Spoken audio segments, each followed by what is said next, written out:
আসসালামু আলাইকুম। নতুন একটি টিউটোরিয়ালে আপনাদেরকে স্বাগত। আজকে খুব একটি ইন্টারেস্টিং বিষয় নিয়ে আলোচনা করব। বিষয়টি হচ্ছে টপ এবং বটমে ভলিউম অ্যানালাইসিস। আমরা সবসময় মনে করি যখন মার্কেটের ওভারঅল ভলিউম বাড়তে থাকবে, লেনদেন বৃদ্ধি হবে, মার্কেটের জন্য ভালো, মানে আমরা প্রফিট করতে পারবো। কিন্তু মাঝে মধ্যে তার বিপরীতটা হয়। এই ইন্টারেস্টিং বিষয়টা আজকে আমি দেখাবো। বিষয়টা হচ্ছে যখন টপ পয়েন্টে চলে যায় এবং লেনদেন বেশি হয়, সেক্ষেত্রে কিন্তু মার্কেট সেই জায়গা থেকে কিন্তু কারেকশন হয়। ঠিক তেমনি যখন লেনদেন কমতে কমতে কমতে একটা সময় বটমে চলে যায়, দেখবেন সেই জায়গার থেকে দাম বৃদ্ধি হওয়া শুরু হয়েছে। আমি চার্টে এই বিষয়টি আলোচনা করছি।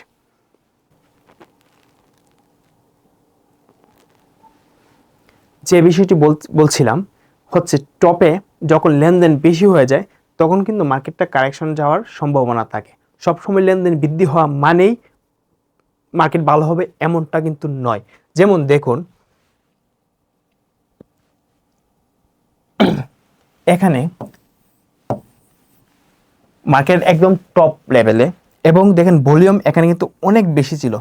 8ই ফেব্রুয়ারি 2024-এর আশেপাশে এখানে কিন্তু অনেক ভলিউম যেমন ছিল, টপে ছিল, কিন্তু তারপরে একটি কারেকশন চলে আসে। এই কারেকশনটা কখন আসে? প্রায় জুলাইয়ের দিকে। তখন দেখেন এখানে কারেকশন আসার পর লেনদেনও কিন্তু অনেক কমে যায়। 24-এর জুলাইয়ের দিকে লেনদেন অনেক কমে যায়।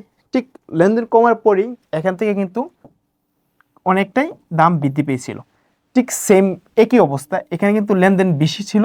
এই যে দেখেন, আপনি ভলিউমগুলো দেখলে বুঝতে পারবেন এখানে লেনদেন অনেক বেশি ছিল এবং টপ করেছিল। সেই টপে লেনদেন বেশি হওয়ার ফলে আবার একটা কারেকশন তৈরি হয়।